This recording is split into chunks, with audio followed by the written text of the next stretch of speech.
പത്തനംതിട്ട പന്തളം കുരമ്പാലയിൽ കാത്തിരിപ്പ് കേന്ദ്രത്തിലേക്ക് pickup van ഇടിച്ചു കയറി 2 പേർക്ക് പരിക്കേറ്റിരിക്കുന്നു.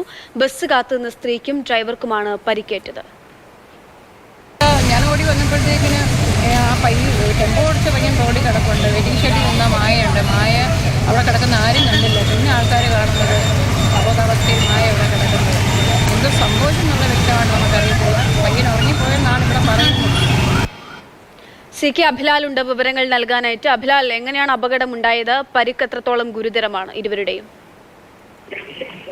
വന്ന പിക്കപ്പ് വാൻ നിയന്ത്രണം വിട്ട് പുരമ്പാലയിൽ കാത്തിരിപ്പ് കേന്ദ്രത്തിലേക്ക് ഇടിച്ചു കയറുകയായിരുന്നു. രാവിലെ 8 മണിയോട് കൂടിയാണ് സംഭവം. ജോലിക്ക് പോകാൻ വേണ്ടി കൃഷിവകുപ്പിന്റെ കടക്കാട് ഫാമിലെ ജീവനക്കാരിയായിട്ടുള്ള മായ ബസ് കാത്തിരിപ്പ് കേന്ദ്രത്തിൽ നിൽക്കുന്ന വേളയിലാണ് വാഹനം നിയന്ത്രണം വിട്ട് വന്ന് ഇടിച്ചത്.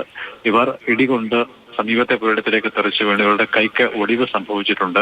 അപകടശേഷം പിക്കപ്പ് വാൻ റോഡിന്റെ മധ്യഭാഗത്തേക്ക് എത്തിയാണ് നിന്നത്. ഡ്രൈവർ ഇടിയുടെ ആഘാതത്തിൽ റോഡിലേക്ക് തെറിച്ചു വീണു. ഇയാൾക്കും സാരമായി പരിക്കേറ്റിട്ടുണ്ട്. ആദ്യം ആശുപത്രിയിൽ എത്തിച്ചത് വാഹനത്തിന്റെ ഡ്രൈവറെയാണ്. ശേഷം മാത്രമാണ് മായ പരിക്കേറ്റ് കിടക്കുന്നത് നാട്ടുകാരുടെ ശ്രദ്ധയിൽപ്പെട്ടത്.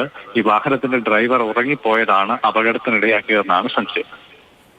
ശരി.